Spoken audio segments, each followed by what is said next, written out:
7 ranking here, NCAA finalist, and he's got an advantage in this situation as far as experience go. And I think the Cowboys, you know, they're going to get comfortable in this dual meet. It starts off with a guy like Spratley looking for bonus points. He has been so durable in his career. He was 24-5 last season. He's in on a single leg. You got 3, Green.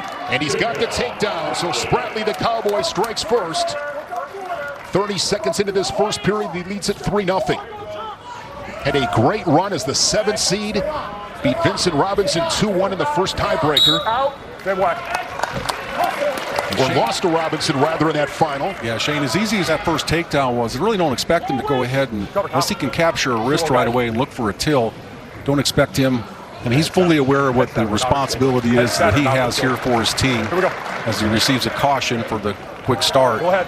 But I expect him to maybe take advantage of that aggressive takedown stance that he took here before on the feet. One of those dual meets, Jim, where every single point's going to matter. And if you're a guy like Spratley, Oklahoma State looking for bonus points out of the gate at 125. Yeah, that's pretty much, that's what makes this this action here kind of surprising, because he's not really getting much mileage out of it. Now he's got in a crab ride position here as they roll out of bounds. So interesting, because looking at Coach Taylor here, he's looking for Spratley to basically stay in the top position, come all the way across to the far trap to get that that claw ride working here. Bringing that right arm all the way across to the left trap, but Roberson wasn't able to get that. As a claw ride is, Lorenzen works to his feet. Good net return right there from Spratley. Well, he took him straight to his back, and a good job by Lordeson basically bouncing off his back right there to avoid the points. Riding time now over 60 seconds for Spratley. Looks over to the Oklahoma State corner, gives another mat return.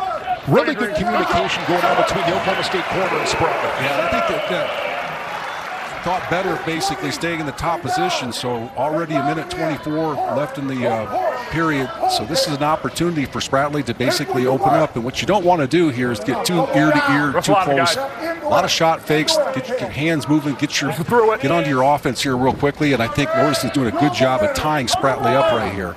Lordson from Bennington, Nebraska, was a 4-time state champion. Couple-time Greco-Roman national champion. Inside of 1 minute.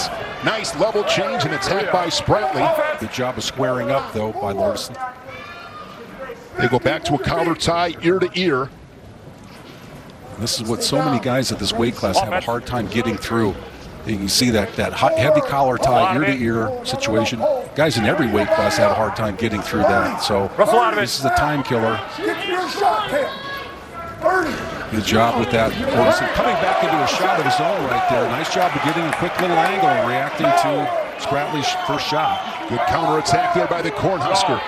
Short time down to 20 seconds. Spratley last Sunday, big dual meet victory over Jet Strickenberger of West Virginia. Strickenberger had beaten Spratley in the Big 12 final last March. Watch hands. One takedown here for Spratley in the first. The Cowboy takes riding time over a minute and will take that score to the second period. And David Taylor, Jim, has brought the magic back to Stillwater now in his second season. The Olympic champion, the world champ, of course, the great career at Penn State. And they have things cooking with oil at Oklahoma State. And just young and talented, and a totally different team than they had last year with all the transfers here. Wider Hendrickson, of course, and Dean Hamady, the 2 national champions. But now they've got a young team that they brought in. Expectations. Another caution on Spratley. We don't mind that here, getting 2 free ones. Absolutely. Try to get that little edge off the whistle, anticipate the whistle. Spratley works to his feet, tight waist, and Spratley gets the quick escape. Took about 5-6 seconds, and immediately straight on shot from Spratley. Taking territory on the Reslite. He's up by 3. Yeah, look at him come to that inside tie. Like how busy his hands are compared to the last half of the period. Gets the stall warning. In on a single leg once again. He was able to finish easily, and again, relatively easy finish there for Spratley. His second takedown, a 7-1 lead, and going to really pick up the pace here. Jimmy's on the hunt for bonus. Yeah, that's what kind of expected at the end of the first period there, but you can tell he's really picked up his pace. Little slide-by attempt there, Lordeson, as they go off the mat, no points. And you can tell he's hustling back to center, feeling good. Morrison a little bit slow coming back to the center. Alan Kayla wrestled this past Friday against North Carolina. Quick shot there off the whistle. Attacking both sides of the body there. Really like the way his hands are moving here. Now Morrison able to go ahead and tie up that left hand lead right there. 60 seconds remaining in the second period. Top 10 matchup with Oklahoma State and Nebraska. And you see for just a split second, Morrison had that left elbow tied up. Spratly, that's his lead arm on his shot. Now that it's free again, you see basically Spratly getting back on his offense. 57th all-time meeting between these two. Oklahoma State with a 51-4 advantage. They've tied once. The Cowboys have won 3 straight, 18 of 20. Last Nebraska win over the Cowboys was in this building back in February of 2009 when they nipped the Cowboys 17-16. Got an injury timeout. But Spratly, a couple of takedowns, Jim. And he's made it look pretty easy. yeah, look at this. See, he was able to go ahead and keep his left arm free right there, get right to the leg. If you want to slow him down, you want to tie up that left arm, that left lead arm right there. He has been remarkable in Lincoln. He really has. And last year he joined the power programs with having 8 All-Americans the year. Another stall warning there by Kurt Frost, the official. Second call on the Cornhuskers, so another tally on the board for Spratly. Here's Lorenzen with his best opportunity on a single leg. Not able to anticipate the ankle pick right there. Good counter by Spratly. Yeah, you get to a leg on these 25-pounders, you're halfway there. 125 pounds. Off to a pretty crazy start once again this season as the second period comes to a close. The Cornhusker with the choice.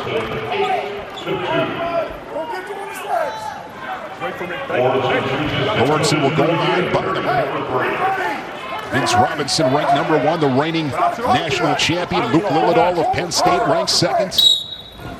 Nick Bouzakis, the Buckeye, ranked 3rd. Eddie Van Tresking and Sheldon Seymour round out the top 5 in the rankings at 125. But as we know at this weight class, Jim, it is anybody's game at 125. It really is, because they're just so athletic and they scramble so well. And like I said, if you get to the leg, you're halfway to getting a takedown. And that was just the scrambling and the ones that are really going to go ahead and fly to the top in this are ones that are going to keep their ankles clean on those roll-throughs and get a lot of attempts. Spratly straight on double right there, switches off almost to a single, but in that particular instance, Morrison able to come up with a right-hand underhook to stop him right there and slow him down. Spratly looking for another takedown.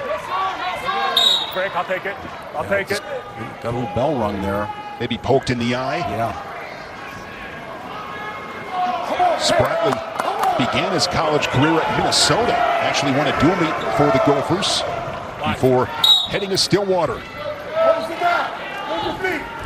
Good job of running to that side right there. Look at this finish and roll through. Anticipates it with a half Nelson. It's going to be a takedown. No near fall points for Spratly. And that's the way you do it. All right. If you feel somebody going to roll through, and I thought Morrison kind of rushed it a little bit, and you can go ahead and get your feet back and get a good half Nelson right there. We're in bonus point territory now, Shane. And guys have gotten so good, Jim, at anticipating those rolls. Yeah, but there's still guys that get it. But more so in the beginning of the year. You get a little bit more into the course of the season, you get a little bit better anticipating those roll-throughs as far as defense goes. Now Spratly looking at a trapped arm right there. He's got the wrist. He's got the riding time locked up, so he's essentially up by 9 with 30 seconds to go. Spratly looking for his 6th win of the season in this his redshirt junior campaign. One of the best in the country at 125. For your grain. Neutral. And he will cut the Cornhusker and keeps the pressure on as they find their way out of bounds back to the center with 17 seconds. And that doesn't hurt him with that riding time point secured, so effectively a 12-4 match. And eliminated, giving up a reversal. There's the escape. He's fine. He's still up by 8 with that riding time point. And Troy Spratly sparks the Cowboys. The major decision, 12-4 here at 125. Bonus points for Oklahoma State at 125. 4 on the board for the Cowboys. Comes in with a 6-2 record Van D 8-1, 5-0 in duels, coming off a win over Ethan Oakley of North Carolina this past Friday. Nebraska's win over the Tar Heels. Jacob Van D from Union City, Pennsylvania, a 3-time placer, won a state title as a junior at Erie Cathedral Prep. And Jacob Van D, here's a guy, Jim, that just likes to mix things up. He's physical. He is really physical.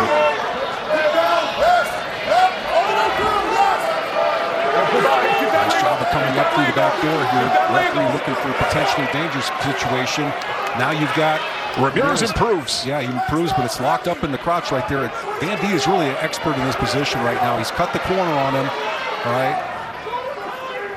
Can you continue to knock him down to that left shoulder of Ramirez? Can you go ahead and knock him down?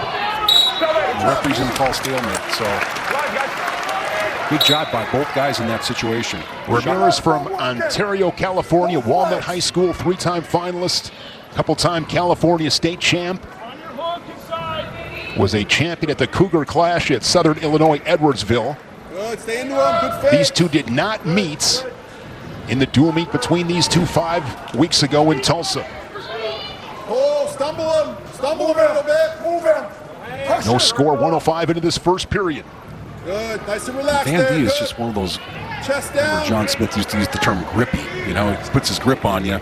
He's going to be able to control whatever he grabs. Really, good solid grip. You mentioned his physicality before, Shane, but Ramirez, the slick guy, is going to go off those elbow ties, lowers level. See that little lower level drop down, and they try to complement it with a little shuck off the collar tie. We saw Ramirez against Drank Ayala at the National Duels of Iowa. That was a really good match. Ayala won it 7-4.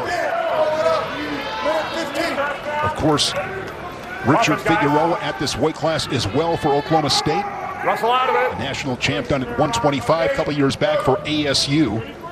And a guy that's had a hard time adjusting to it at 133. He's just 1-5 in his first season at this weight class. No score 2 minutes into this first period. 8th ranked Jacob Van D, 21st ranked Ronnie Ramirez.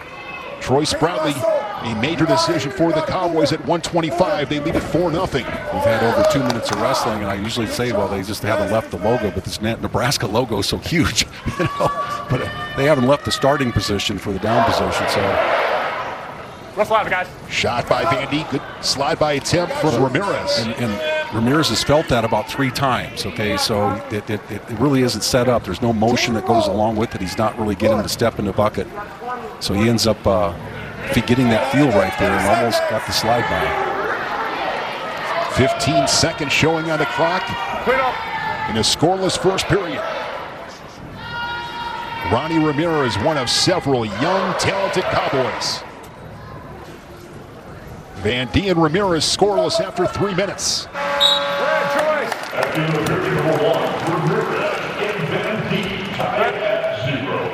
Van D's got the choice, and he'll go on bottom. Van D, his only loss was at the Navy Classic. He was pinned by Raymond Lopez of American.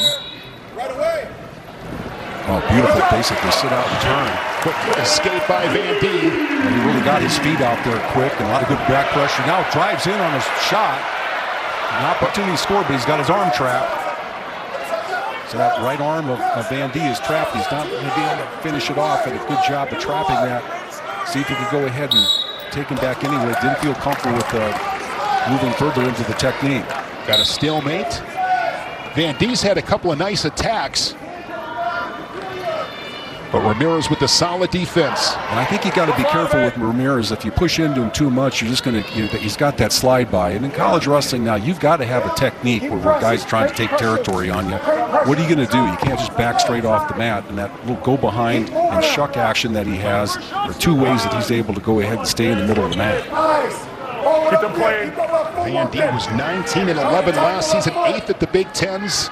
One of 8 All-Americans for the Cornhuskers as a 17 seed. You see, Shane, the respect that Van D has here. There's that slide by. Yeah, he ends up feeling it, so he doesn't really commit to pushing him across the mat or anything like that, putting forward pressure, which is another way you can go ahead and get to the technique that you want. And when you have that slide by action, like Ramirez does, it's kind of like a way for a long, lanky guy kind of stay in the whole position. Just over a half a minute remaining in this second period. The quick escape this period, the only score on the board, the escape by Van D. Now you got a little bit more lean from Van D. Keep them hands clean. Collar tie again. Left side. Stay on his legs. Level changes by Van D.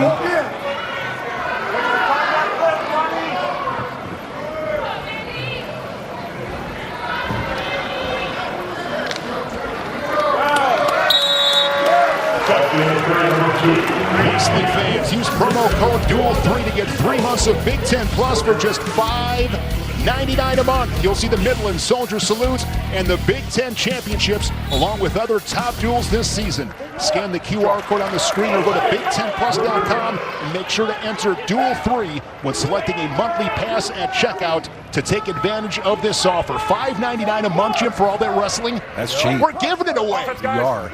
Take advantage of it. Each guy with an escape. We've seen some attacks by Van D offensively for Ramirez. How can he create some offense? Well, he's gone to that leg a couple times off the collar tie, that right leg of Ramirez. And you've got to be careful. Ramirez is really dangerous with his counter shots. I really think it's time in the match where Ramirez has got to get something going for his offense. And let's see. We know that Van D is an excellent counter wrestler here when you get on a single leg. Right. Gets the stall warning. Now Van D's got Ramirez in a little bit of trouble. This time he's got his arms free to be able to attack. All right. Can he put him on a hip? Can he go ahead and scoop the bottom leg? Now he's got to try to clear his leg, clear his head. He does. He pops his head. He should score. And there, no takedown yet. And there's the takedown for Van D. Takes a 4-1 lead, the first takedown of this match. Nice job of keeping his hips in on that mat return, Shane. Staying in control here on the edge. Got to wrestle like you're in the middle. Don't try to run him out. Good job of following there. Really good mat awareness there from Van D. Keep your hips sealed to the back part of his back. Good mat return. Good break of the hands.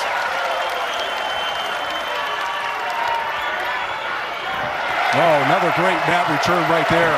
Takes riding time, over 30 seconds. They can smell it here in Lincoln. Great crowd, phenomenal atmosphere. Jacob Van D, a takedown late in this third period. There's a caution on Ramirez.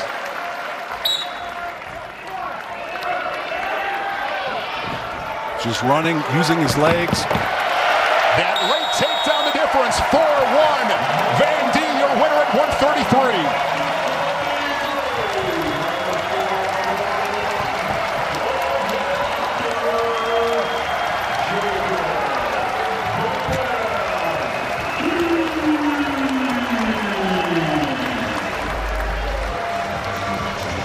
Take that takedown here. Took him a while to get this, and he was able to go ahead and secure the hips. So what impressed in the season, he had 4 takedowns in over 2.5 minutes of riding time. And as Mark Manning said, Jim, Sergio Vega, Brock Hardy. He did. Yeah, that was a shocker for everybody. But, just like a lot of these Cowboys here, they don't get pushed around, and they find themselves in offensive scoring positions. They control the tie. And you send a lot of, you kind of mentioned it. We don't see a lot of guys that focused on wrestling, not think how much they could bench press. They're not part of the 660 deadlift club. They're not. Yeah, but equally they've got fast twitch with technique. Yes, they do. Slick. No score. 45 seconds in. Brock Hardy, the 3-time All-American, national finalist, dropped that final to Jesse Mendez of Ohio State. He had beat Mendez at the Big Ten. Here's Vega. On a single leg, head to the outside. Hardy looking to cut that corner once again, coming through the crotch. Vegas got that leg shelf there. You see that ankle there, that right ankle of Hardy. He's trying to go ahead and get that into a better position. All right. What a great job of putting his head in the knee right there. And he's going to score. Hardy's got to be careful right here. Vega's got a cradle locked up. Sergio Vega looking for a fall in this first period. Still plenty of time. He can stay patient here. He's got that cradle tight. Got to roll all the way through here. Looks like he's not going to be able to finish it. I say that, I mean, he might get a chance of getting out and getting off the mat. Hardy. Cradles still very tight. Gonna roll him through. He makes an adjustment. That's it. Sergio Vega, the fall at 141. Holy smokes.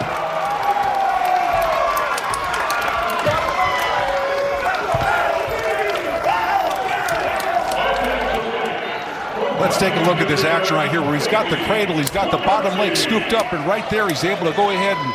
Some wind out of the sails in this dual meet. That was a huge win, a pin for Sergio Vega. I know the cradle was impressive right there, but I tell you what, just the way he was able to go ahead and finish the takedown here, how he adjusted his, where he had the leg, he put the knee, or the head into the knee right there, cleared himself out and go right to the cradle off that. It's just, get a chance to look at that again, that was just unbelievable.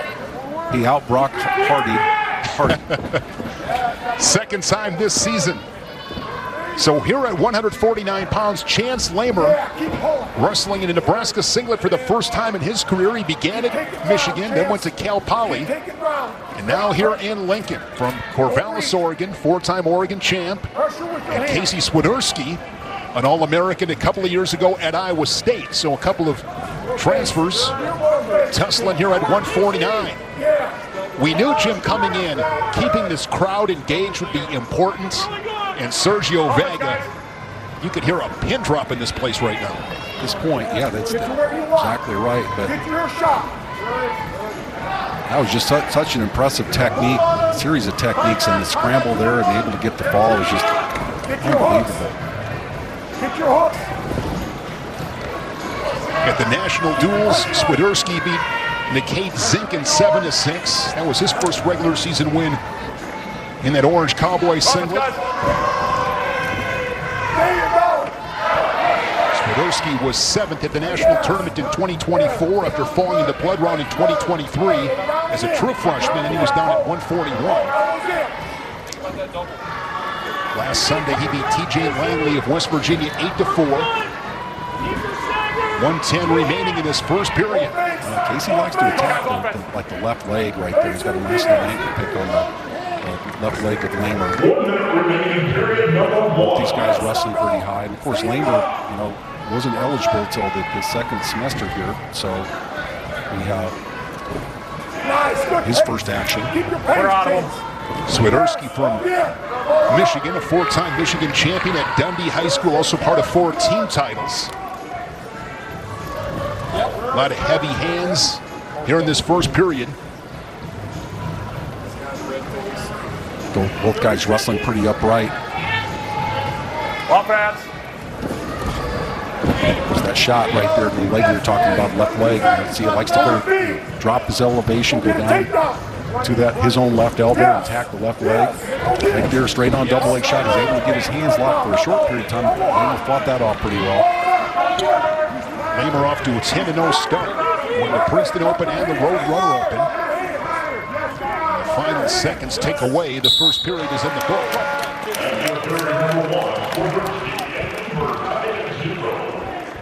Swiderski wrestled in Rutgers in the NWCA All-Star Classic. He beat Lachlan McNeil, now of Michigan. McNeil, a multiple-time All-American at North Carolina. Lamer will go underneath to begin this second period. Hook stand up, fights hands, and the escape.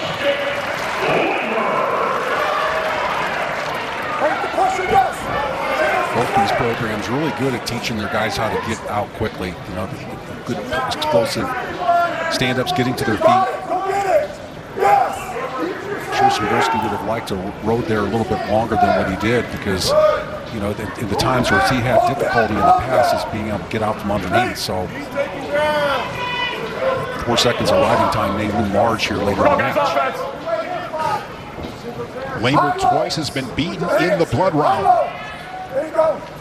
Last season as a 14 seed, he went 1-2 after a third-place finish at the Pac-12's. 3-time NCAA qualifier, a good get for Mark Manning and the Huskers here at 149. Of course, taking over for national champion Ridge Lovitz. You can see the vision of Lamer right now. He's looking high, okay? He's looking to tie up the head. He doesn't really have much vision right now at the legs right there. He just lowered his level, but he lowered it by bending at the waist, not necessarily dropping it. the bottom out of his stance by bending his knees. So his whole vision and his whole attack is basically from the chest up.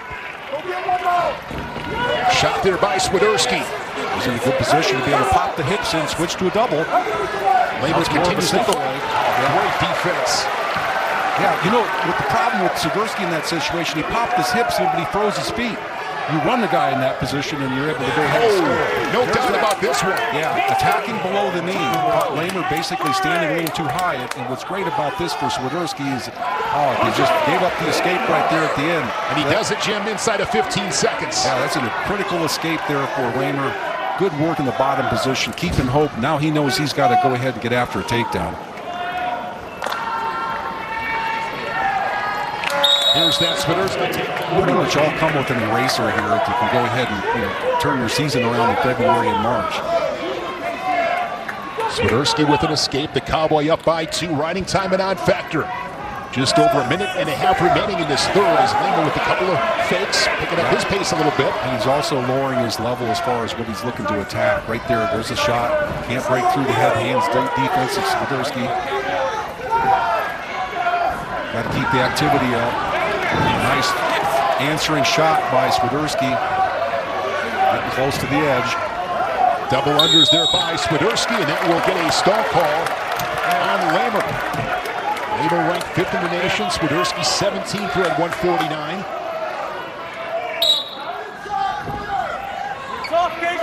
Drop and reach there by Lamer. It's not going to be enough. He's got to get a penetrating shot. See how his feet are kind of a little bit frozen right now. He's got to get some good time. He's just dropping to his knees. That's not going to work in this situation. Into that chest wrap of Swiderski and stalemate whistle. He's got to either get a better angle, right, or penetrate with the shot. There it is. That was good. The stalling calls are not going to be enough. It has to be done with technique right here for Lamer. Swiderski maintaining a really good position. And there's a stall call on Swiderski. But Swiderski's up by 2. That's enough. You can't expect to go ahead and win this with stall calls. It's got to be technique. And this is where Swiderski's so good with his hands. Head-hands defense. That's a nice drop right there to get the go behind on the edge. A cherry on top for the Cowboy Swiderski. Yeah, 7-2. You just didn't see any penetration like we talked about before. Dropping to the knees and then didn't answer at the end here on the go behind. 7-2 for Casey Swiderski as momentum stays on the side of Oklahoma State. They win 3 of the first 4 matches. Swiderski upsets 5th-ranked Chance Lamer. Sergio Vega. He pinned Brock Hardy in the first period at 141. 165 pounds, LJ Araujo, the redshirt freshman from Bismarck, North Dakota. 5-time North Dakota State champion. He'll toe the Resolite for the Cornhuskers.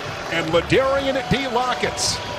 He's a freshman from Stillwater, Oklahoma, 4-time Oklahoma State champ. Undefeated 7-0.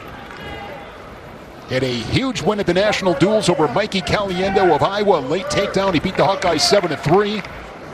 Beat Hunter Garvin 2-1 at the national duels. Yeah, he's just had a fantastic start to his season. And if you see the quickness that Lockett has, his ability to hold his stance all the way through the match, doesn't get pushed around out there. He is in everything as advertised here for the Cowboys. A U17 world champion, a U20 world silver. In the dual meet with Nebraska at the national duels, he received a forfeit. So first matchup between these two. Araujo 9-1, 5-1 in duels. His only loss to Patty Gallagher of Ohio State, 10-1. Coming off a 2-0 win over former Buckeye, now Tar Heel, Bryce Hepner. Talked to David Taylor at the intermission as we look ahead of these matchups in the second half, a few rematches, and he said the bottom line is you got to be committed to scoring and continue to score. Yeah, that's every coach's dream to be able to go ahead and get out there and good start here. You go back to the locker room and just they spent most of their time out there on the mat getting the guys ready to go out in the back half of the meet. But, you know, these guys in the back half of the meet just understand that, hey, I've got to go out there and just wrestle like most of the guys did in the first half of the meet. We'll be fine. It just gives a level of confidence. You get out to a good start there, which the Cowboys have with this lead. He said you got to have a commitment, make a commitment to scoring. 1:15 first period here at 1:65 as we kick off the second half of this dual meet. And so far it looks like Araujo is able to go ahead and keeping his elbows in, the last one to reach, right? And he's very comfortable here working on those elbows. So once he's tied up the right arm of Lockett right there. Good call in the stalemate by referee Kirk Frost. Araujo last season as a redshirt was up at 174. He was 10-4. U20 freestyle world's bronze medalist in 2024. He is really, really good in the top position. Lockett really slick from neutral.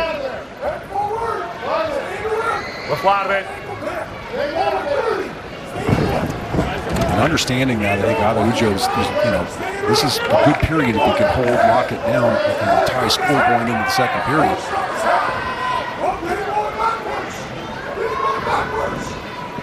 Down to 20 seconds. Lockett collar tie on the right side. So far, Lockett hasn't been able to get through the head-hands defense. A little surprising. Araujo earlier this season, back in November, won the Navy Classic. The 9 victories, 3 bonus point victories. But he's in a lot of close matches. 6 of those wins, 3 points or less. Basically, Araujo's feet moving in that situation, then able to go ahead and pop his hips out and turn in. There you go. Go to him. You got to punish it. Lockett has that inside collar tie right there. Now Araujo working himself out of that. Now he's got the inside tie on the other side. And a thumb block there by Lockett. Heavy collar tie again. Lockett ranks second in the nation behind the reigning national champion Mitchell Messenbrink of Penn State. Shot there from the Cornhusker, another attack, good flurry between the two. Good awareness by both guys right there, especially Araujo on that last sequence. Diving right through with it. Oh, that's the speed that you have from Lockett. Now he's in a situation where he can go ahead and look for the far leg. Coming up, he's got his chest high. Good job of rolling back out. Now Araujo may have a chance to score on the edge of the mat.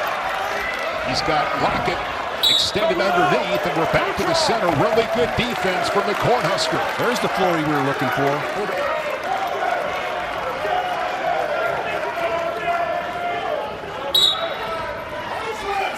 I think Lockett wanted the corner to throw the challenge brick, thought he had the takedown. 30 seconds left, second period, in a 1-point match. Lockett the quick escape here in the second. What you got to be concerned about with a guy like Araujo is that his reach. If you let him get fairly close, you know, he's going to tie you up. I think Lockett would prefer to work a little bit more from distance and great flurries. Lockett's got that speed. He really does. And it's a hand in the face right there. Inside collar tie. Clean him up. Getting close to the outer edge of the mat. Might be my favorite cliche, Jim, in sports. Speed never slumps. So the Cornhusker will now go on bottom and escape with tied up. But defense travels. Come on, guys. Set. Ankle. 1. And as quickly as 2. he was able to get out from underneath. Let's see if he tries to stay in the top position. Another return there from Lockett. He's got to be careful not to give up a reversal there. He doesn't, but he gets the escape. 1-1 match, and we're back to the center neutral. Yeah, that was really sly by Araujo, working for that switch on the end. Almost got the reversal, but clearly got the escape. So if you're the Cornhusker, Jim, how do you get to the legs? Well, I think you got to do it off of a tie, but from the elbow down. All right, you see his elbow tie. He's got the wrist tie. This is a favored position here for Araujo. I mean, Now he's looking for both wrists to clear off. But what do you do when you have the tie that you want, right? Inside collar tie, now they're intertwined fingers. But from these positions right here, it seems weird to say, but he's got a long enough reach to get to Lockett's feet if he's able to clear the tie. Offense, guys. 60 seconds showing on the scoreboard here in regulation. Each guy with an escape. Riding time a non-factor. Lockett had the most threatening attempt on the edge, but really good defense from the Cornhusker. There's a shot on the edge. Yeah, I tell you what, Adujo, once he takes that committed shot, doing an excellent job of squaring back up. With Lockett's speed, he's measuring it right there by getting to a neutral position after the committed shot. He's getting a little more confident, too. You can just see it. He's taking territory, moving forward. Nebraska fans want a stall call. Yeah. Which also creates scoring opportunities for Lockett with that speed. You don't want to step. You want to be controlling the tie when you're moving forward.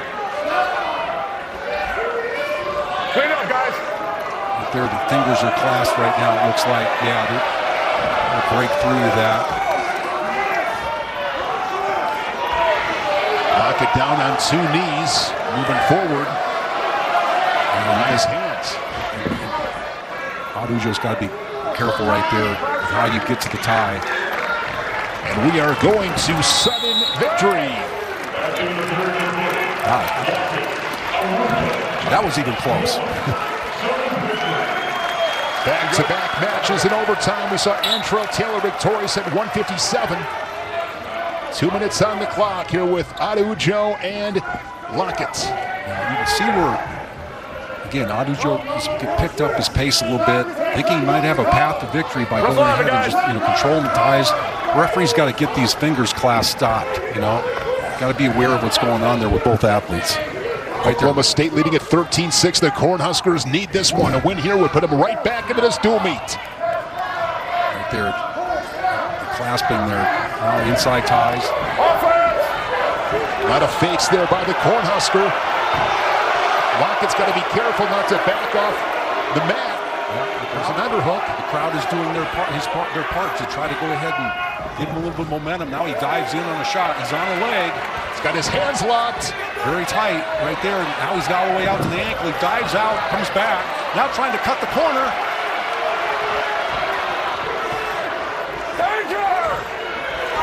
The scramble continues. And now a double leg for Lockett. And there is the 3 takedown. Ladarian D. Lockett in sudden victory. And he remains undefeated now, 8-0 as he gives the business to the Nebraska corner. He certainly did. What a great scramble there on the edge. Both guys really going for it. Lockett taking that shot. You knew that he was in great position. Once he got his hands locked right there. Okay, here's the go behind at the end where he switches off to a double. Jim, 7-0, 6 bonus point victories, 3 techs and 3 majors. These two did not meet at the national duels. What do you anticipate in this matchup? Well, it's interesting to watch Rabadou because he's just all pace. I mean, he really comes at it very hard. Antrell Taylor, returning national champion. The great thing about it is you don't have to give him up. You're not trying to, when they say defend, no, you've already got it. You get to keep it for the rest of your life, all right? But this guy's had a, little bit of a target on his back. He's going to get everybody's best. I expect he's going to get Rabadou's best right here, but he knows he's got a lot more to give as well. Rabadou has won some big matches already this season. He beat Daniel Cardenas 11-2, Jackson Arrington 8-2, Victor Voinovich 16-5. That gets everybody's attention as they go out of bounds. That's a nice work right there by Taylor to go ahead and get that little whip over action right there. Too bad it was off the mat for him. Watch your hands. Keep them clean. Taylor 9-2, both of his losses at the national duels. So Logan Rosinski of Lehigh and then Brandon Cannon of Ohio State. And you've talked about it a lot, Jim. I mean, you won a national title. Coming back and trying to win another one is a different story. It is, but it's great being in that position. To be honest with you, that I wouldn't trade it for anything. Better than the alternative. But you've often talked about the difference between hunting and being hunted. That's true. That's all part of it. Everybody knows what your style is. They're going to scout you out and all that. But Taylor, he has to get back to the confidence that he showed here in those back 3 rounds, those last 3 rounds, quarterfinals on, the kind of weight class opened up to it. And he had the confidence. He saw the vision, become a national champion, and as a result, he's got a banner up with his name on it in this building. Now a 2-time All-American, Antrell Taylor for Millard, Nebraska, won a trio of national titles at Millard South. No score, 110 here in this first period. Take a look at his inside bicep tie. That's a good work here by, seems like Taylor's doing a nice job of holding position here with holding Rabidou off with the inside bicep tie with the left arm, moving his feet.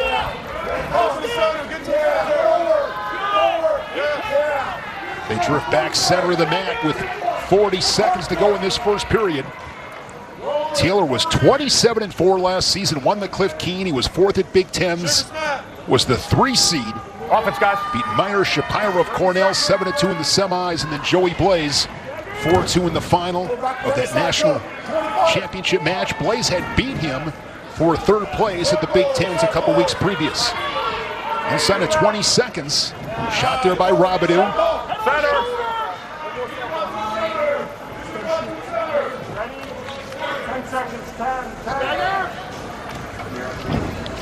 Antrell Taylor, a national champion, along with Ridge Lovett last March in Philly. That's the first time Nebraska had 2 national champions since 1984. Remember that guy, Jim? Double trouble. Remember these guys, Bill and Jim Shear. These guys won the national title in '84, both Olympians in '88. Bill was a bronze medalist. 2 great careers and legends here in Nebraska. World champion Bill, right there. Jim, his brother here, medalist. Go slow, guys. When I say Bill and Jim Shear, what do you think about? What comes to mind?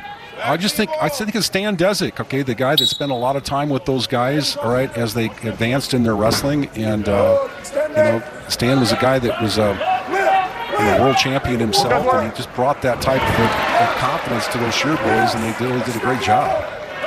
Good mat return there from Taylor. As Rabidou starting the period on bottom, another mat return right there on the edge from Taylor. There's a roll. And Rabidou and Antrell Taylor scrambling. It's going to be a reversal for Rabidou. The Cowboy leads it 2-0. Well, he's got that wrist tied up underneath there too, Shane. Take a look at that with that left arm. That's going to buy him a lot of time in the top position. Right now, basically Taylor gets back to his feet. Yeah, cast across. I mean, that looks like Shane Roller. I think he was the guy that probably invented it, right, at Oklahoma State years ago. Rabidou from St. Michael, Minnesota. St. Michael, Albertville was a 4-time Minnesota State champion. There's an ankle picking a trip off the whistle. Also, Caden Gefeller was the guy that hit that all the time. That cast over the top and grabbed the far leg right there.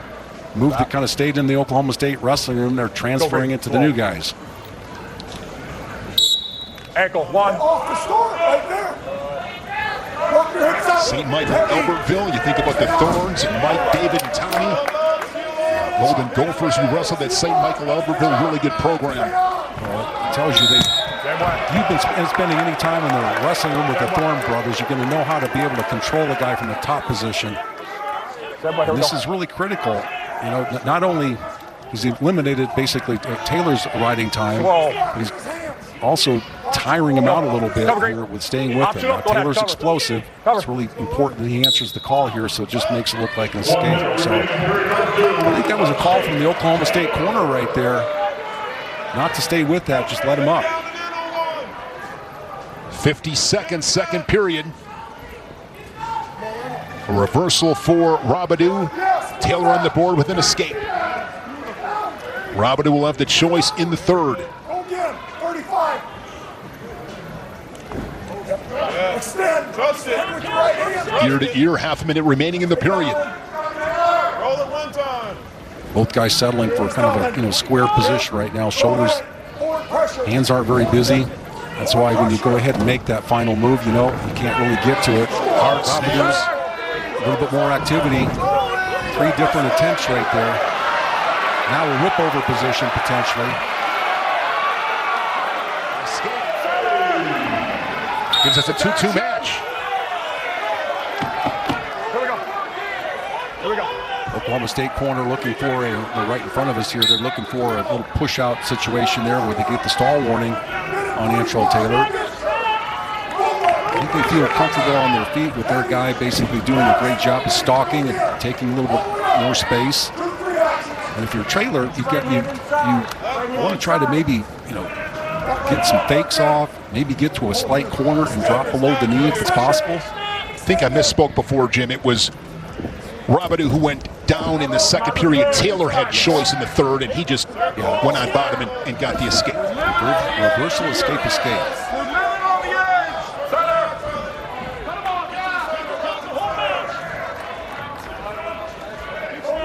1:05 to go. Here's a shot from Robidoux. That's an opportunity for Taylor basically to circle back in, right? Once he stopped that shot, he's got to get, it's just a bad visual right now here for him with his back to the edge of the mat. Circles off a little bit better. Trying to circle off and look for techniques right there. Looking for the go behind. Good commitment by Taylor.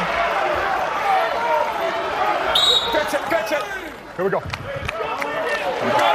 37 seconds. As the crowd comes to life.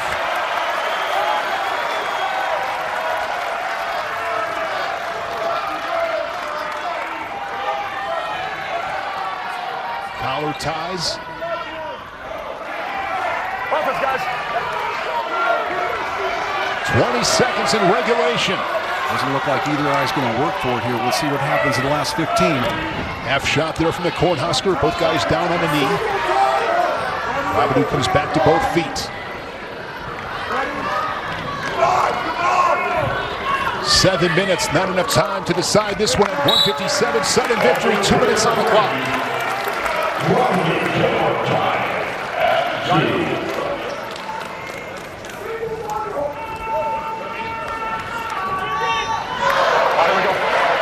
Here we go. Live. See if somebody basically throws caution to win and hits their go-to shot right now. It's really difficult to get it off here when you're just so square. Both guys holding a pretty good position, elevating stances. And you've seen where Taylor's been able to drop, all right? He's cleared his body, but he doesn't have any penetration. Again, just dropping to the knees and reaching.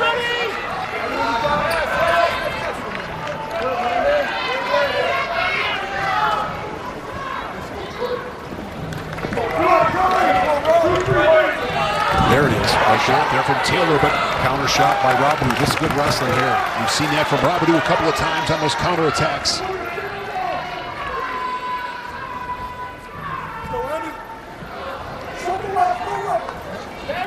Stay out of there.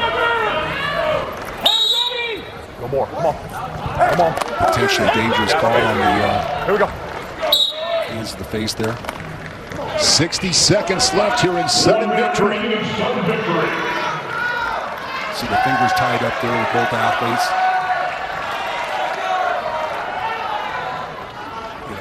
Robidoux's been pretty straight on with his attacks. They've been good counterattacks. See Taylor's been able to go ahead and get to the right leg and just kind of fake it a couple times. And you got to be careful. You got to have a precise angle. There's the little single leg shot to the other side. That confused him a little bit right there. We'll see if he comes back to the other side. Taylor, see if he saw something there that as he's drifting over to the right a little bit. 15 seconds.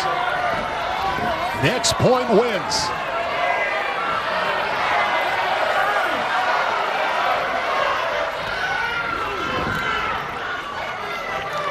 Here at 1:57, there's a late attack from Taylor. We will go to the tiebreakers, the 30-second tiebreakers. So Robidoux's got the choice. And you hear the Oklahoma State corner telling Robidoux, you've got to commit to this, as Taylor will go on bottom.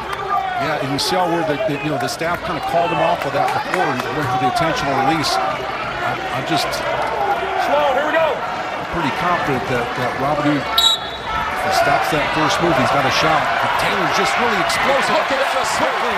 Took him 4 seconds. The urgency and execution from Taylor. gives him the lead. Now look for Robinson to kind of try to get this settled on with the takedown here at the edge. That's good work. Into a front headlock. Again, this is not setting victory. We'll wrestle another 30-second tiebreaker period. And Robinson did the right thing right there. He knew giving up a 4-second escape right there. He's got to get the go-ahead and get on the offense. And the key here will be the decision made by Robinson. Will he go on bottom or will he go neutral? Because let's look to the that was a corner. quick escape. And you look at David Taylor saying, let's go neutral, we got to go. Expect a flurry here. 30 seconds. Taylor leading at 3-2. Beautiful snap downs there by Robinson. But you notice when you allow a guy, you're playing defense. In deep on a single leg. He's got it. Great situation here. Taylor circles back out. He circles back out. And there's a stall call on Taylor. He'll give that up. 6 seconds left. What a great job.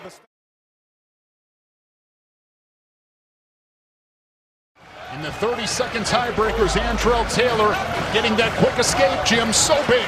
With back pressure right there. Gets on his feet and just throws those hips out and goes the other way. What a changeover that was. And then, Jim, how about the defense from Antrell Taylor fighting off this attack? There was a moment there where I thought Robinson was going to get this here, but watch him drive back in at this point. Drives back into Robinson, cups the hands right there. These two men at the national duels, it was a 5-2 victory in sudden victory for the Cornhusker All-Red. Zach Ryder comes out, sinks in an underhook. Yeah, he's really effective in this position. With the whip over, likes to go ahead and attack that opposite hamstring there with those techniques and hold him position, not necessarily driving him off the mat right there. Conscious of the slide by. Silas Allred becoming an All-American after falling in the blood round in each of his previous 2 NCAA tournament appearances. Big Ten champion a few years back at 197. Back in 2023 when he beat Max Dean of Penn State to win that Big Ten title. I'm sure that the Nebraska staff has worked hard on trying to stay out of those underhooks that Zach Ryder possesses. He really likes to force the action. Good hard forward pressure. He's got to have something at the edge of the mat right there because he just gave up a stall warning. Silas Allred just got one for stalling. Those are good calls. You find yourself at the edge there and you don't do enough to come back out of it, and you get dinged. Ryder defeating Ian Bush of West Virginia last weekend 2-1. 5 matches decided by 2 points or less for Zach Ryder. All 3 of his losses at the national duels. Here's Allred. He's behind the Cowboy and plants him into the Resolite for 3. That was an answer. Silas Allred with a takedown and a 3-point lead midway through this first period. You talk about with authority. Check this out. Yeah, just drops right in and catches Ryder basically on his heels right there. What a beautiful mat return, Shane. And some people say mat returns don't score points. Yes, they do. You saw it right there with Allred. Silas Allred in his 6th year from Anderson, Indiana. 2-time state champion at Shenandoah High School. As Ryder escapes, it's 3-1, a 2-point match. Ryder from Newark, New York, 4-time state champion at Minnesink High School.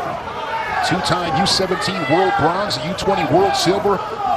Laundry list of accolades for Zach Ryder. Another one of those young, talented Cowboys. Yeah, he's the guy that likes to take territory. His style reminds me a lot of the world champion Trent Hidley. He's got that right-handed underhook and kind of knows what to do with it. But we're on an elevated stage here, and Ryder's feet is the ones that are making all the noise, right? Along with his body on that mat return. Ryder was 8-0 as a redshirt last season at Penn State, including a Southern Scuffle title. He's down by 2 with a half-minute remaining in this first period. Good job of, in that situation there. You see how the right elbow Allred here dropped inside that underhook? I'm sure that's what the staff has been working on here since this is a rematch. 15. Straight on shot. Neutralized by Allred, his underhook. Yep. He's clearing out of this. One of the most incredible moves I have ever seen. It looked like he was going to get taken down, and he planted that foot and just drove right back in. And under the circumstance with a great opponent like that, that was pretty cool. Great career. 4-1 score. Allred adds to his lead. Early second period. Silas Allred over 70 wins the previous 3 seasons. He should go past the century mark this season in total wins in a career. Cornhuskers need this one. They really do. This is dangerous territory. You see that the activity level of riders is pretty impressive. He's going out there and changing his levels quite a bit, totally committing to underhooks. Allred a little bit more contemplative, in his approach here on this. Inside ties.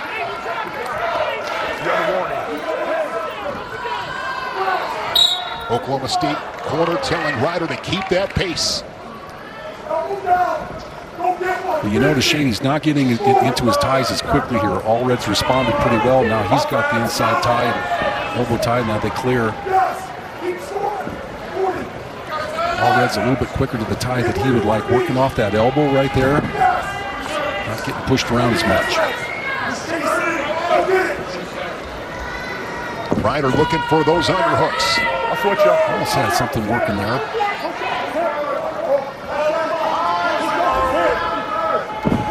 Rustle out of it.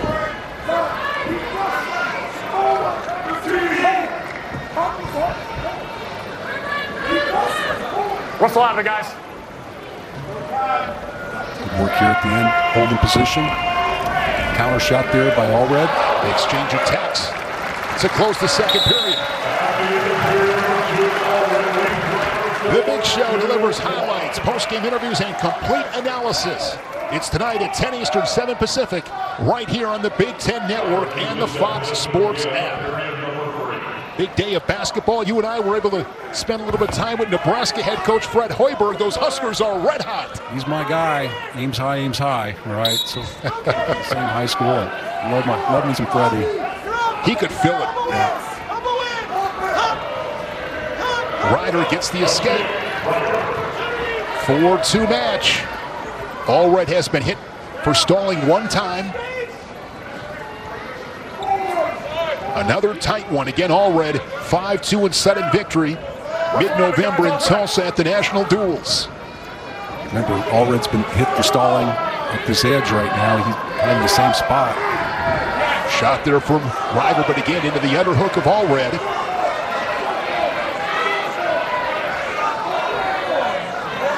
I think it's too early to get kind of settle back down. I mean, you got to take you know that Ryder's going to come at you here. It's going to prevent opportunities for you to get a quick corner, go behind like you did before, or possibly to a leg. There's a shot right there off the whistle. Good shot here from Allred. Looking to turn that corner and put 3 more on the board. Ready his feet. Great job of clearing that ankle. Now he's got to switch off to the other leg. Good counter there by Ryder as they roll through. Allred on his belly. Clinging to that right leg of the Cowboy. Look at that tight grip right there. And a stalemate. Wow. Great job by Ryder getting to a neutral position off that. Both these guys. That really defense will keep Ryder in this match. But I like what Allred did there. He got on his offense knowing that Ryder was going to come after him and stepped into that shot. Really surprised he didn't finish it. Down to 40 seconds. Ear to ear. And sometimes for Ryder now, get too tied up here, you can ear to ear. It's really not that you got to clear yourself out and then go. Allred playing defense right now. That's what he's got to do.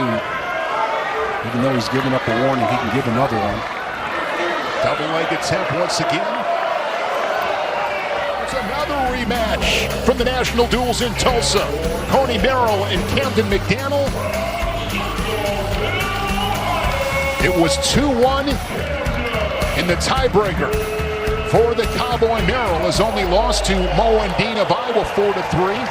Also at the National Duels. McDaniel, an All-American. Placed 8th in Philly at the national tournaments. 9-3 on the season, 6-2 in duels, and a major decision Friday night against North Carolina's Robert Platt. Yeah, McDaniel, just a guy that got better and better incrementally, all year, and all of a sudden you look down at the corner of the mat, around the 12, he's going forward. You knew that at that point in time that Nebraska was having a great tournament.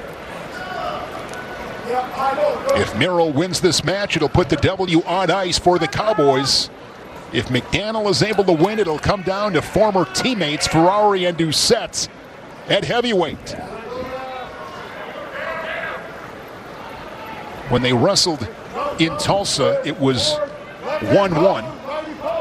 And then McDaniel was unable to get out from underneath. Merrill rode him for the first 30 seconds. And because of that, McDaniel chose neutral and was unable to score. It was a 2-1 final.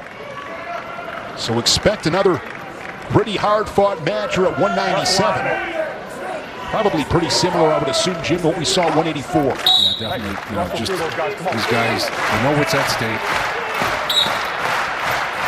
You can tell yourself that, hey, just go out there and score points, whatever, But when you get in a pressure situation in a match like this, it's just a little bit different. A huge pin at 141 for Sergio Vega. That was the big punch delivered by the Cowboys. At that time, putting Oklahoma State up 10-3.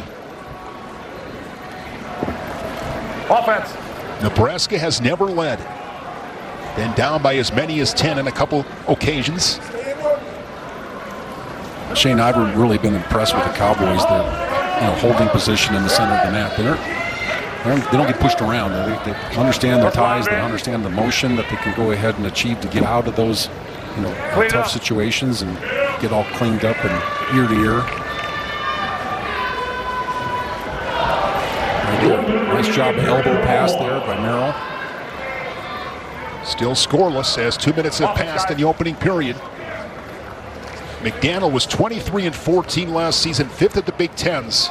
You mentioned, Jim, he kept getting better. The 20th seed at Nationals, lost in the first round to Trey Munoz, won 4 straight to become an All-American. Beat Dave Sollers of Indiana to get on the podium, and then lost to Max Stout in that 7th place match. Interesting for McDaniel, he wrestled Max Stout and his brother Luke in that tournament. 25 seconds, still no score. What have you seen in this first period? That was a good attempt there by McDaniel there with the post off the arm. We haven't seen a lot of that happen in this dual meet. Caught the reach. Wasn't able to get his feet in position to be able to go ahead and really kind of extend into the shot, but good try.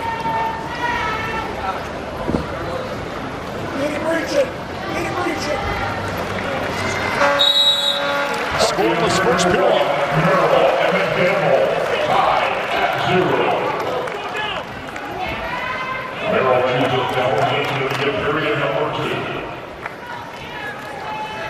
Cowboy goes on bottom.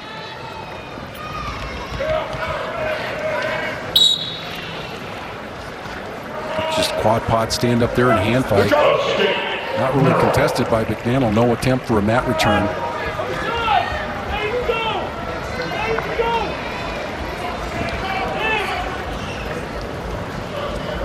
We'll look to see who takes over the ties here right now and tries to move the other man to get to a shot. So you see that Daniel kind of some little fakes, some little level change right there, right back into the position where you're just going ahead and get those collar ties. There's a shot fake there by Merrill. He ends up not getting anything with it. Tries to follow up an elbow pass.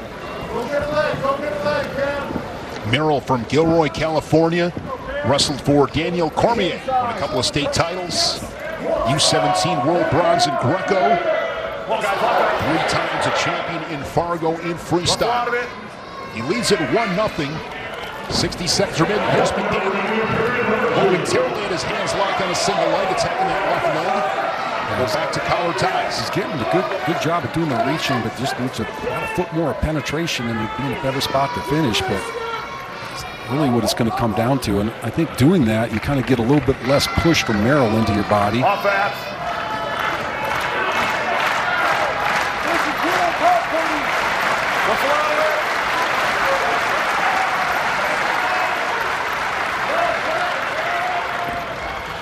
Shot there by McDaniel. Cracks him down. His best threat here, Jim, with 20 to go scoop the bottom leg right there. Let's see if he can go ahead and cast across. Oh, good job of countering here by Merrill on the roll through. Merrill keeps it. Yeah, that's surprising. Ferrari had a fall on Friday against North Carolina. Gave the crowd the splits. The place went crazy. Ferrari, of course, won a national title at Oklahoma State in 2021, down at 197. A couple of good mat returns there on the edge. Well, I think Merrill understands the situation here. If he can go ahead and stay in the top position another 40 seconds, basically, and that may take 5 or 6 goes. And that's why those quick escapes are so critical. Yeah. When you can escape quickly, then you have a better opportunity to go to work in that top position. 100%, you know, and so, and also he hasn't been one for stalling, so good job by McDaniel getting to his feet. But Cody Merrill keeping the hips close to the lower body right there, keeping his hips close to the lower back right there. And he's a roll. Nice lifts. But he stays right behind the hips, and he takes riding time over 35 seconds. Another mat return. He keeps that toe in, right toe. Riding time at 45 seconds for the Cowboy. Right now, you've got to try to ditch it. If you're Camden McDaniel, you got to try to ditch it right here. I call it, you know, get off the mat. Don't let him hang in there. Keeping that toe inside the cylinder, and riding time is at 60 seconds. Well, right now, I'm a big fan of like a standing roll. Get your feet, go ahead and hit some sort of Granby. You saw the roll throughs work. Those are far earlier, but they did not review it. I believe it was because it was too late. Yeah, it just riding on that right-hand side, it doesn't look like McDaniel's used to it. There's the roll. There's creates an opportunity for you. Maybe look for a reversal, but they go off the mat. I don't know if they really off the mat. Merrill doing a great job, a committed ride in the top position here in this third period. Go green. Just really gritty. Several mat returns. Sometimes it doesn't have to be pretty. It's just got to be gritty, and that's one of those situations here with the Cowboy, Cody Merrill. McDaniel again back to his feet. Another roll, but anticipated well by Merrill. And he has riding time locked up. He's keeping that toe in the cylinder every second he can. Well, it's almost like you got to go for a look at the. Watch out for the reversal if you're McDaniel, but you look for the reversal if you're McDaniel, and of course if you're Merrill, you want to stay right where you are. Don't overcommit. An escape is better than a reversal. Give up one, not two if you are Merrill. Another roll, and we're down to 11 seconds. That's the type of action he needs to get into. Go. An escape in the second period, and hard work in the third. There's the roll, and the escape. It's a one-point match. Down to 5 seconds. A fast flurry here for McDaniel. But Cody Merrill holds his ground, and for the second time this season, the Cowboy defeats the Cornhusker. 2-1 with the riding time point. Well, you can see why I'm such a big fan of the shoulder roll in that situation. Getting yourself a quick escape. And with that win, makes it 9-1 in that matchup. Facundo 8-3. Minto comes in 9-2. Both guys ranked. Minto top 10 at number 6. Christopher Minto, an All-American, the redshirt sophomore from Cape Coral, Florida. 3-time Florida State champion at Mariner High School. Him clean. Facundo, of course, coming to Oklahoma State after 4 seasons at Penn State. Facundo was a redshirt freshman in 2023, a national qualifier for the Nittany Lions. Then down at 165, he didn't compete last season. Everybody that follows the sport closely knows that Facundo's he's a good get for Oklahoma State, spending a lot of time in that room at Penn State. Last season, actually, Jimmy was down at 157. He was 5-1. So it's been limited action for him. But getting an opportunity here in Stillwater, off to an 8-3 start. Scores a lot of points, 5 tech falls. Eye poke. Pinky in the eye. That's tough. That's tough. Facundo from Essexville, Michigan, a 4-time state champion at Davidson.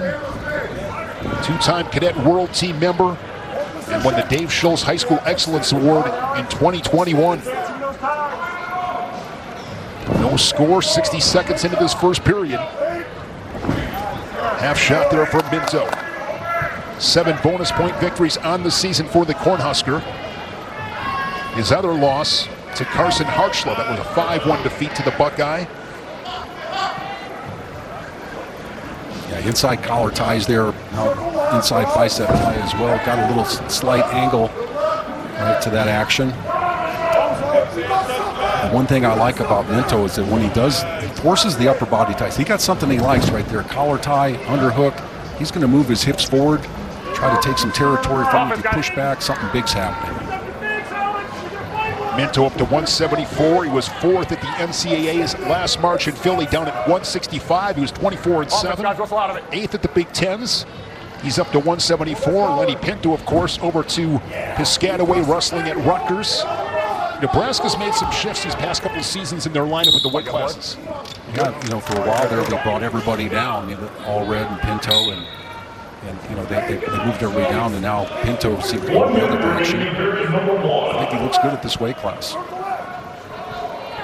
He was a 12 seed at the national tournaments, made the semis, fell to Mitchell Messenbrink, and then lost to Peyton Hall of West Virginia in that 3rd place match. It was just 2-1 in Tulsa. So no takedowns scored in that match 5 weeks ago.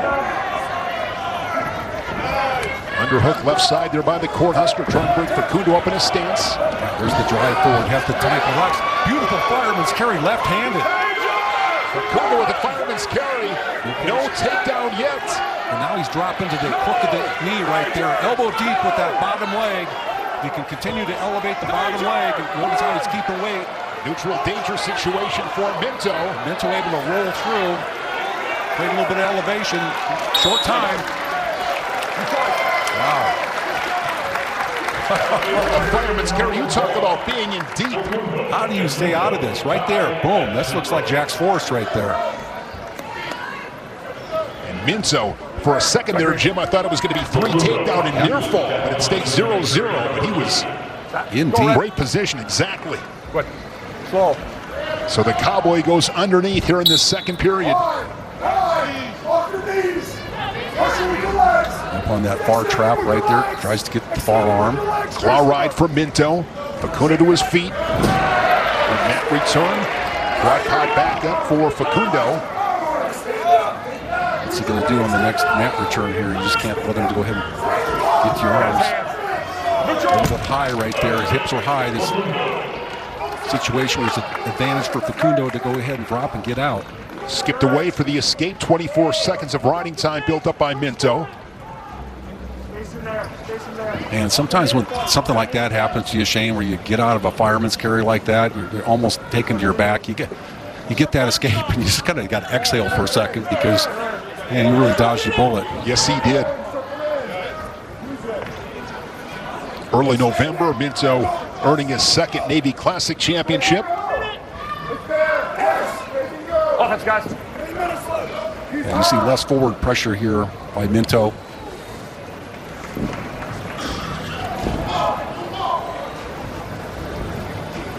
Go out. 25. Oh! Nice. Offense, guys. 35 seconds. Shot there from Facundo. Able to go ahead and get that near ankle. So that ankle elevated right there. If you can go ahead and clear the leg out, or maybe work on the grip. Has his hands locked, but Minto's got his right ankle. Yeah, I think you want to just square up here and kind of punt defensively here for Minto. He's allowing him to go ahead and get to a better position. Now come out the back door. Advantage for Facundo.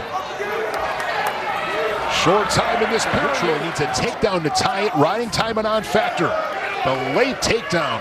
I don't know if that really happened in this point, but I just know that sometimes when you just exhale out there and the other guy relaxes, all right, it does the same thing, and then you explode, all right, that would... Just surprised him a little bit, it looked like. It does. surprise you. You feel it. You feel the air coming out of your opponent. And okay, I'm not going to, probably not going to score from here, so I just relax a little bit. And, as they say, you can't let up for a single second. yeah, whoever they is correct. Straight on shot there from Facundo. Crunched underneath once again on his shoelaces. Minto feeding him some hips. But now it's a little bit different. He's not necessarily looking to score. He's a little bit more, hey, I'll just, I don't want to get cracked down in this position. And I've got the shoulder kind of where I want it. I've got to hook the leg. He's in a good position here to be able to score. Sometimes you can grab your own foot in this situation and put yourself in a better position. The referee calls a stalemate. Stalemate whistled with 42 seconds left. There is Silas Allred. Top 10 matchup coming up at 184. Allred ranked 9th. Zach Ryder, another former Penn State Nittany Lion, ranked 10th in the nation. Those two are coming up next at 184. You're at 174. That late takedown to close the second. The difference, Christopher Minto up by a takedown.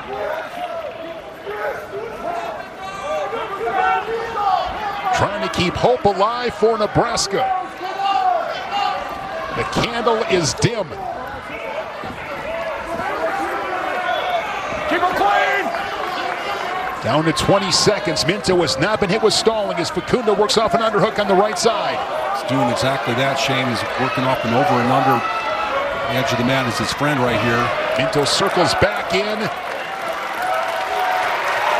And Christopher Minto avenges that loss at the national duels. He is the better man on this Sunday in Lincoln. 4-1.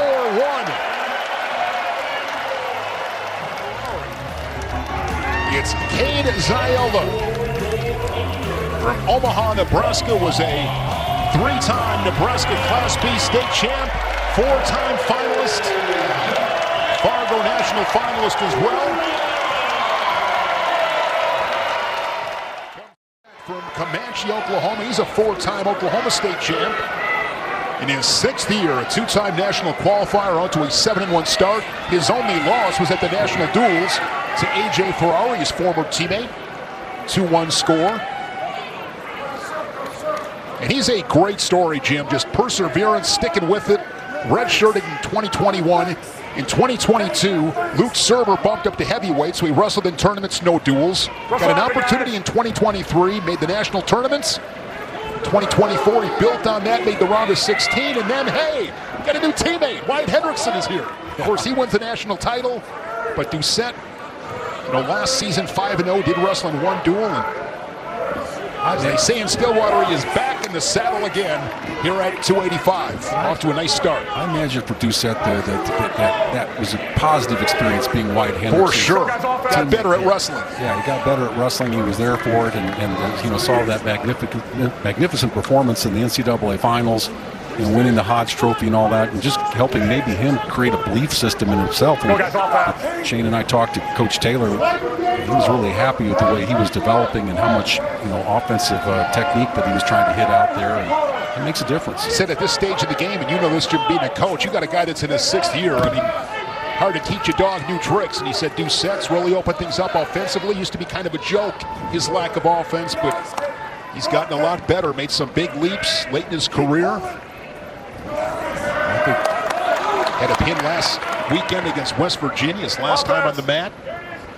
Yeah, this is just a strange sequence because Ferrari came out for the handshake, right? Did a little, chirping at the Oklahoma State bench, and, but I guess that was exit stage right after that. So go out and handshake and don't show up. Ziola was a runner-up at the Bison Open. Cade Ziola weighing in today at 218. So giving up some size.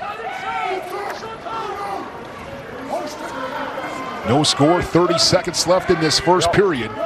242 is what Doucette weighed in at.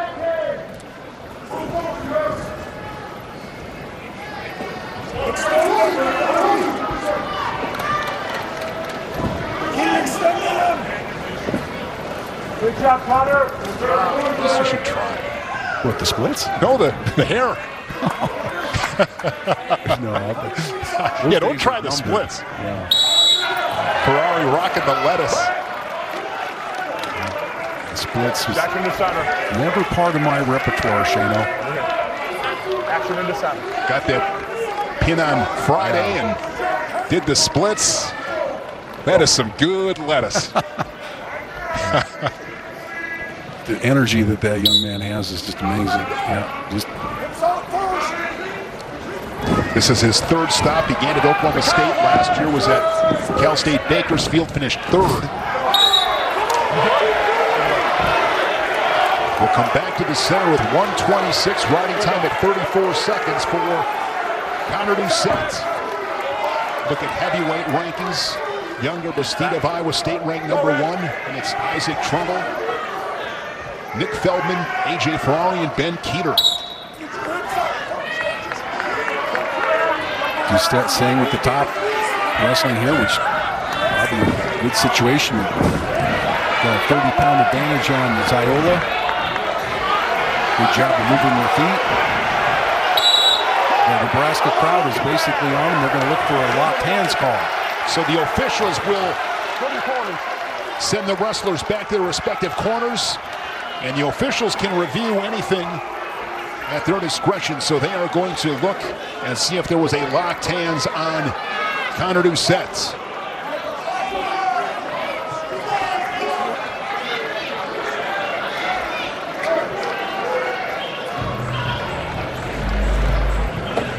We don't have a great look, but are those hands locked right there with 3 supporting points? Looks like the grip is broke there.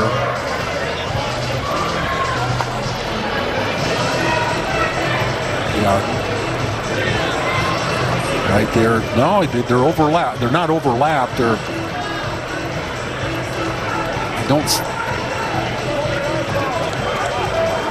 don't see locked hands from that vantage point.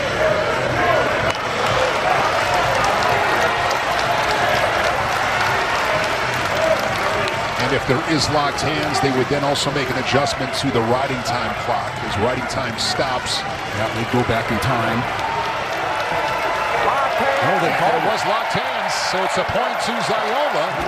And that is the first point here in this match. That's a big call. They're right next to me. They have a different, totally different look than what we had. It might have been on that first call, but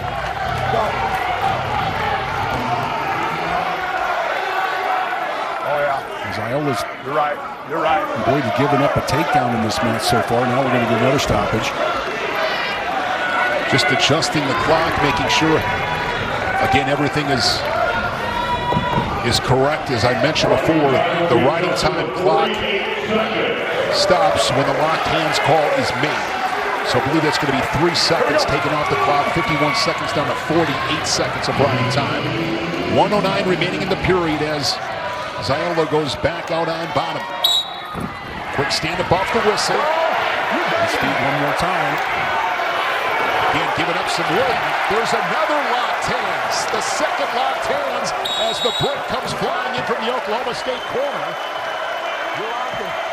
And Doucette, you can tell, a little bit confused. Well, this was a little bit more clear. On the lift, okay. Hands are locked. He switched. He was late giving it up. Back to his feet. Looks for a switch on the edge, but he is blanketed by the Cowboy Doucette and out of bounds. Riding time now at 1:12. Giving himself enough time to be able to get out from underneath now. The riding time point. But, you know, definitely if you're Doucette, you want to keep him, Ziola down. And if you Ziola, keep that activity level up and maybe you roll some type of technique right there. Hit some sort of roll. And sticking with that switch. So go off the mat one more time. If you're Ziola, Jim, what kind of adjustment can you make? Well, I think just like we saw with McDaniel struggling to get out from underneath, sometimes you just get to your feet, get to a quad pod, and just hit a roll. Create some action. You never know what may end up. You might be able to get a reversal. You might be able to get an escape. So right here, he's coming up hard. He's off to one side. just doesn't have that in his repertoire. Good back return as Doucette points him into the mat. It's a stall warning call, but that's just the activity of Zaola in this situation. Hey, keep active. A stall call on Doucette. Doucette, correct. Here we go. And one more, and you got your second point without getting an escape.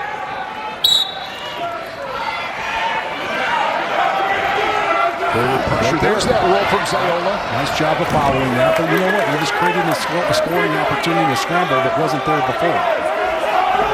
Down to 15 seconds. See Doucette keeping that right foot inside the center. Savvy. Veteran move.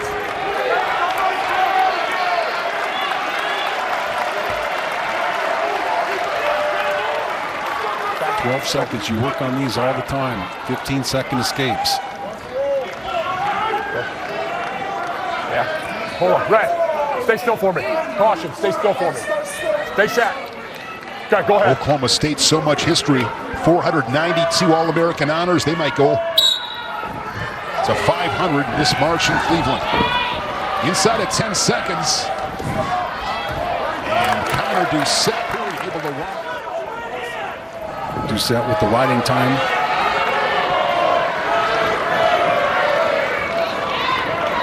And I think, you've done enough to wear a guy down right now. If you're Zaola, you know that Doucette probably is going to, this is where the coaching staff is on him as far as, getting his takedowns and all that stuff. It's a great opportunity.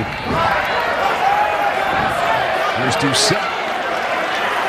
He's cut the corner. Does he have a cradle locked up? He does have he has wrist locked up there in the crotch. Zaola's looking to roll him through. Nice job of adjusting there by Doucette. He's got his head planted right there. Making a stalemate. Easy, easy.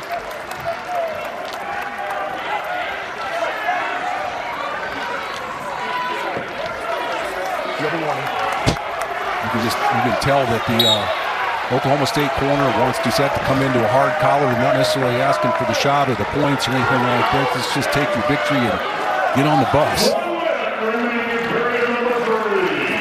Doucette's got the riding time locked up. There you go. Nice little low single shot right there. Another attack. Countered though by Doucette. Yeah, good job of getting off, and he had two nice committed attacks right there, and he was almost giving up the takedown, but you see here now where Zaola has a pretty good shot from range. See if he can come back to it.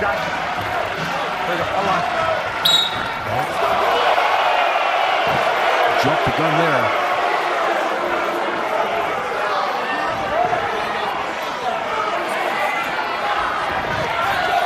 Half minute remaining. Doucette on a single leg.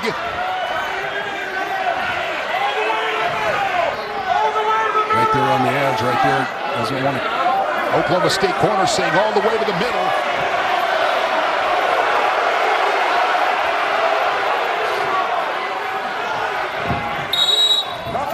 Go off right there. Stall call on Zaola. That's a good call.